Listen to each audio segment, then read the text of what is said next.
Sa ating balitang pulis, mahigpit na binabantayan ng PNP ang mga bagong uri ng iligal na paputok na sinunod po sa pangalan ng mga sangkot sa isyu ng korupsyon. Kabilang na po sina Saldico at ang mag-asawang Diskaya.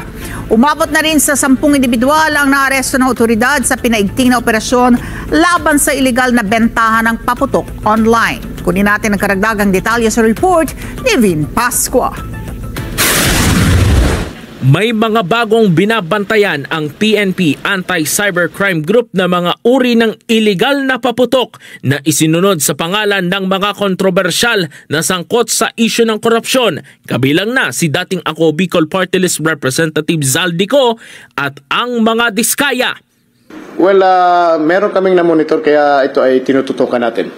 For as long as it is prohibited, ibig sabihin, ito ay nakategorize na destructive.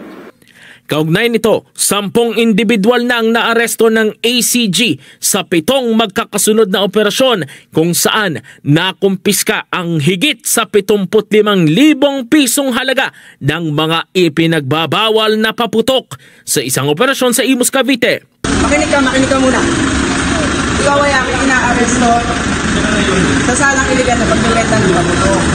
Laking gulat ng babaeng ito nang arestuhin siya ng operatiba ng ACG. Hindi niya kasi akalain na mga pulis ang kanyang katransaksyon sa mga ibinebenta niyang paputok online. Physical examination sa'yo. Kung wala ang kakayahan, ma'am, hindi ang maglalaan tayo. Naintindihan mo ang karapatan mo. Nakumpiska kay alias Diana ang nasa mahigit 1,000 piraso ng iba't ibang uri ng ipinagbabawal na paputok. Sa hiwalay na operasyon sa Caloocan City kagabi, arestado rin ang 20 anyos na si alias Wilson na nagbebenta rin ng paputok online. Mahigit sa 300 piraso ng mga paputok ang nakumpiska sa kanya ng mga operatiba. Well, usually naka-post ito sa social media account nila sa Facebook, sa mga other platform din. But siyempre, madali natin ito makita. We want to assure that to protect our public sa mga laban sa mga paputok na yan na makakapag-sira sa ating mga katawan, injuries, at ito magdulot din ng mga sunog. So kasi ito ay hindi ayon sa authorized standard ng ating Philippine National Police. Nilinaw naman ng otoridad na hindi lang mga ipinagbabawal na paputok ang target ng kanilang mga operasyon. Kahit yung mga authorized at hindi, basta online selling o paputok, regardless yan kung ay within the standard or with the authority. So bawal po yan.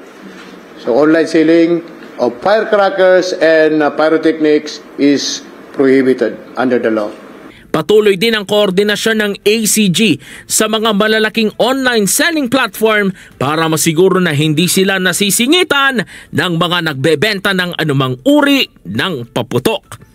Vin Pascua para sa Mata ng Agila. Batatat! Batapat! Batapat!